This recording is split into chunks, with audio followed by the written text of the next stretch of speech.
So I think I was asked, I mostly do water, but this is to talk about a nation effort that's underway that some people in this room are a part of and others in this room should probably be part of.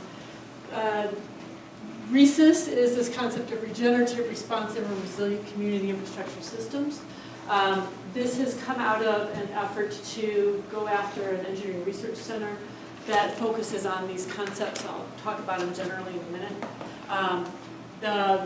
The universities involved, and therefore the test beds that we're looking at, you recognize some of them here. Detroit and our partners, Wayne State University. That's Denver. Partners are Colorado State University. And Washington, D.C., partner Howard University. The concepts right now for this is really looking at the notion of community sector services. And so while I'm a water person, we're really looking at water, mobility, power, and food. And it may come out differently. In what we are right now is in what's called a planning grant.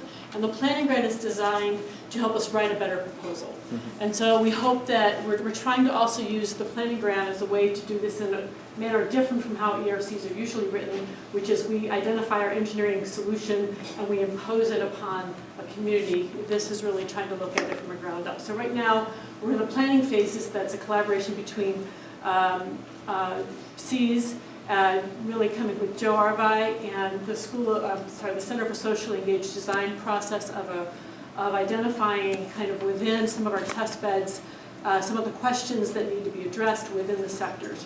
So let me talk a little bit about why we picked these locations. We are looking at urban spaces that are undergoing different kinds of changes. Detroit is an exemplar of the Southeast Michigan, I should say, is an exemplar of kind of a shrinking population. The Front Range in Colorado is an expanding population, and Washington, D.C. is a densifying location, if you will, maybe a little bit of growth, but heavily densifying. And we're really looking at distributed systems and how distributed systems coupled with centralized systems can be more efficient. Which gets a little more into kind of where my research comes into play. So a centralized system, water, mobility, or water, power, food, maybe even mobility in some ways, is one where you have a central control system that everybody feeds into or receives service from, versus a distributed system where you may have individual nodes that are completely off-grid, or some connectability between people or institutions or locations where people are working or living that are near each other. And we don't really, we recognize the benefits of each of these, but really centralized systems can be fairly inflexible. Seth shows this work really well in his research. Fairly inflexible in some ways, especially when it comes to perturbations. A distributed system is much more nimble and able to kind of come back online after perturbation. What we're looking at is kind of a hybrid, where you have the needs for centralized systems and you have the benefit of distributed systems, which are technologies that are really evolving, green infrastructure, others that many of you work on. But that with the advent of the Internet of Things and sensors and control systems, that we can really do this better now because of the advancements in those fields.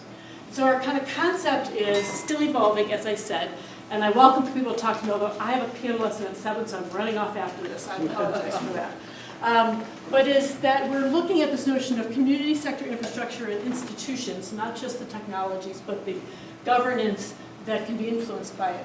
And now hybrid systems, information technology, and decision sciences come together to kind of morph how those systems are become more accessible, more resource efficient, and more user empowered. These, I guess, would be our hypotheses around this right now.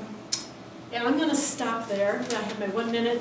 In terms of teaching, I'm not going to. I've been developing courses on distributed systems because they don't exist in the water field, despite the fact that more than half of the world's population really relies upon them.